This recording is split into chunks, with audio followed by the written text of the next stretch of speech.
Okay, nataka kuzungumza na wewe kutoka kwenye kile kitabu cha Zaburi ya 20. Daudi anasema, utufundishe kuzihesabu siku zetu ili tujipatie moyo wa hekima. Daudi aliwaza mbali, na ninaamini kwa uvuvio wa Roho Mtakatifu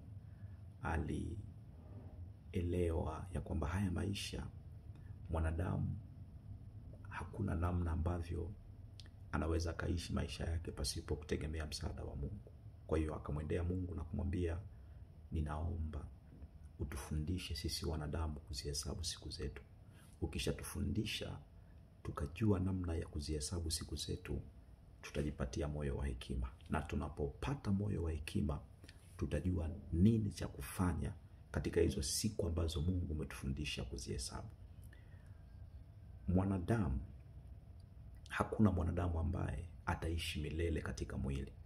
Yale yote ambayo Mungu amempa mwanadamu kuyafanya katika mwili yana ukomo wa wakati, yana ukomo wa muda.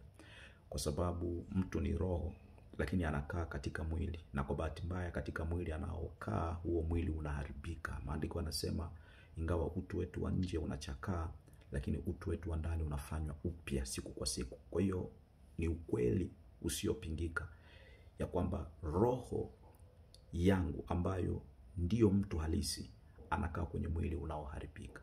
Kwa hiyo kama huu mwili unaharibika, itafika wakati wake ambapo utakuwa total expired, kwamba hauwezi tena kuendelea mbele, ndiyo mtu anakufa, anaondoka katika dunia. Kwa hiyo kuna mambo ambayo Mungu amemwasaini mtu kuyafanya katika muda aliyompa kukaa katika mwili. Ndio maana Daudi anasema, utufundishe kuzihesabu siku zetu ili tujipatie moyo wa hekima. Moyo wa hekima unamsaidia mtu kujua katika siku Mungu alizonipa nini napaswa kufanya.